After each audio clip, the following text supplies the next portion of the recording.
I'm Rick Fost. I'm an instructor at the Bluegrass Aerospace Experience. We started this program in 2019 in partnership with Nelson County Schools, Samuelsville Airport, and the Sunflower Fund. The first 2 years we started, it was just 11th and 12th graders, and we had a build program for the students to build an actual aircraft and to fly up to a solo. And then 2 years later, we started in 2021, we introduced 9th and 10th graders to the program into a STEM-based program from the Aircraft Owners and Pilots Association curriculum. Then it gives a full high school experience. They can spend 4 years in this program. And that was so successful that this year we started the Ascend Academy, which basically incorporates middle school students into an abbreviated history of aviation and aerodynamic physics and trajectories, things like that, to see if they're truly interested in the program. The program in Bardstown here in Nelson County incorporates STEM at a level to where it actually puts real-world experience and hands-on instruction to the students. And I think that's a valuable tool when it comes to STEM, because you can teach concepts all day, but until a student actually puts their hands and sees it live in a real-world application, it doesn't really make it home, so to speak. So we integrate STEM in basically two main core content areas, and that's math and English. With math, we have Bernoulli's principle, we have the aerodynamics of flight, we have to do trajectories. So the students are doing wind tunnel testing on airfoils they design. So doing a lot of geometry, heavy work.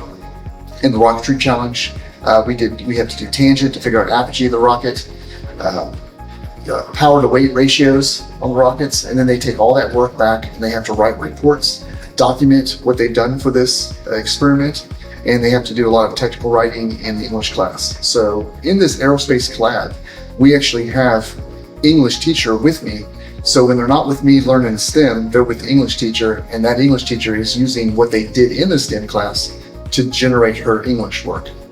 So it's a really fantastic collaboration when it comes down to it. And the students aren't losing content because they're actually still doing English, but it's with a STEM-based mindset. In this program, obviously, the students have an opportunity to build an actual aircraft, and it comes in a crate. And we're talking a crate half the size of a classroom, and there's over 10,000 parts, and these students have to assemble an airplane from technical drawings and writings and make an entire airplane out of it. And it's a great undertaking. It takes 10 months for 24 students to build this aircraft. But the things they learn, we're talking even hand tools, how things are used, how planes are structured. Why do you have the fuel tanks in the wings? Why do you have the wings set at this level based on the fuselage? All those aerodynamic principles and flight characteristics are taught to them while building an aircraft. And when it's all said and done, they have this hands-on experience that aircraft that you see flying right now, I built that. So there's no better gift than that when it comes to students being able to see the result of their work. Some of our collaborators that we use were region, statewide, nationally.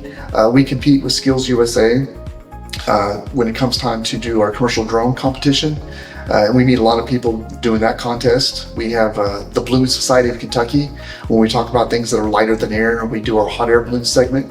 They actually bring a hot air balloon to Samuelsville Airport here in Nelson County, and the students get to inflate the balloon, get in the basket, go up a little bit and come back down, and then pack it all back in. Bardstown Police Department locally, when they talk about drones and the use of drones with search and rescue and things like that. TSA competitions, when we have these long duration gliders that weigh maybe 12 grams. The students get to meet others from that industry. Of course, being here at Samuelsville Airport, we have UPS captains that come in all the time. In fact, we have one that's actually a resident of this airport because he's here so frequently. He has come in to talk to the classes. We are always looking for partnerships, and that's really the key to this program, is to have these industry leaders come into the program and talk about their experiences. To measure success in our program, we have a lot of different measurements that we use, some of which, as I mentioned before, is a lot of our students from this program actually score higher in testing than the average in the school. We also measure how many students in this program get an industry certification. the remote drone pilots, their FAA private pilot written exam. We also measure how many industry leaders that the students connect with, and how many of these students are going off to do profession-based experiences from this program. And we think all those are criteria and keys to success that demonstrates what our students are capable of, and that they're going to be successful in the program. In the aviation industry, a mile of road will take you a mile down the road, but a mile of runway will take you anywhere in the world.